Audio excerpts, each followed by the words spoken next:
திருச்சிற்றம்பலம்.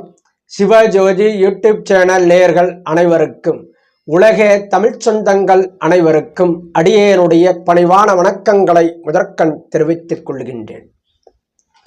அவையின் ஞானக்குரல் என்ற ஒரு நூலில் உடம்பின் பயன் என்ற அதிகாரத்தில் வரக்கூடிய 19வது குறள் வெண்பாவை சிந்திப்பதற்கு அவ்வை பிராட்டியினுடைய குருவருளும் திருவிடைமருதூர் மகாலிங்க பெருமானுடைய வற்றாத தனிப்பெரும் கருணையும் கூட்டி வைத்திருக்கின்றது.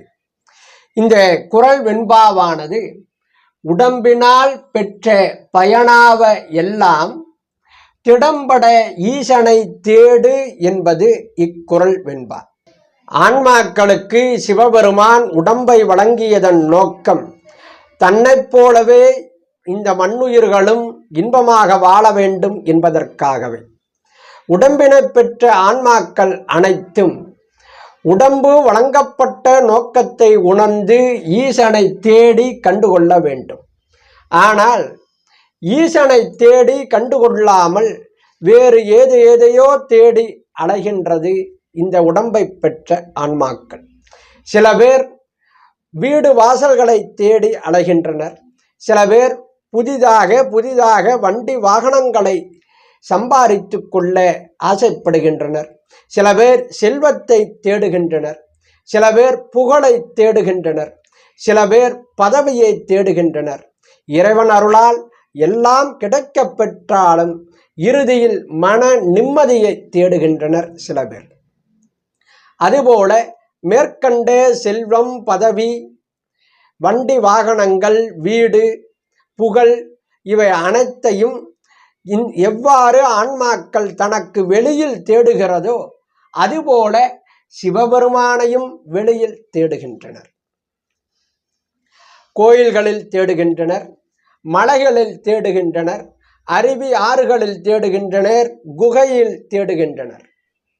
ஆனால் தன் உடம்புக்குள் தேட மறந்து விட்டனர். இறைவனின் மிக அற்புதமான படைப்பு இந்த மனித தேகம். இந்த மனித தேகத்தில் கிடைக்காத இன்பங்களே இல்லை.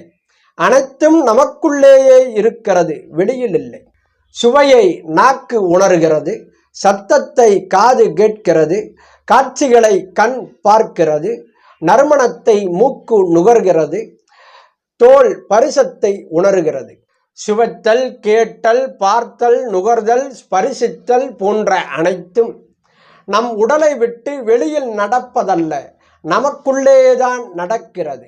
இவ்வாறு இருக்க இறைவனை மட்டும் எப்படி வெளியில் கண்டு உணர முடியும்? நமக்குள்ளேதான் அந்த இறைவன் இருக்கிறான். அவன் ஜீவனாக இருக்கிறான். இதை திருமூல தேவநாயனார் தன்னுடைய திருமந்திரத்திலே குறிப்பிடுகின்ற பொழுது தெள்ளத் தெளிந்தார்க்கு ஜீவன் சிவலிங்கம் என்று அருளி உள்ளார்கள். ஆகவே ஜீவனாக இருக்கும் இந்த ஆன்மாவை நாம் அறிந்து கொள்ள வேண்டும். நம்மை நாம் அறிந்து கொண்டால் நமக்கு எந்த துன்பமும் வாராது. இதை திருமூல தேவநாயனார் குறிப்பிடுகின்ற பொழுது தன்னை அறிய தனக்கொரு கேடில்லை என்று அருளி உள்ளார்கள். நம்மை நாமே அறிந்து கொள்ள முடியுமா எனில் அது முடியாது. காரணம், இந்த ஆன்மா அறிவிக்க அறியும் இயல்புடையது. ஆகவே நம்மை நமக்கு அறிவிக்க ஒருவர் வேண்டும். இதை ஔவையார் தன்னுடைய விநாயகர் அகவலிலே குறிப்பிடுகின்ற பொழுது என்னை அறிவித்து எனக்கு அருள் செய்து என்று அருளி உள்ளார்கள். ஆகவே என்னை எனக்கு அறிவிப்பதற்கும் எனக்கு அருள் செய்யவும் ஒருவர் வேண்டும். அவர் குருநாதனாகத்தான் இருக்க முடியும். நம்மை நாம் குரு மூலமாகத்தான் அறிந்து கொள்ள முடியும். குருதான் திருவடி ஞானத்தை வழங்கக்கூடியவர். அதனால்தான் அருணகிரிநாத பெருமான் தன்னுடைய கந்தர் அனுபூதியிலே அருளி செய்கின்ற பொழுது குருவாய் வருவாய் அருள்வாய் குகனே என்று அருளி உள்ளார்கள்.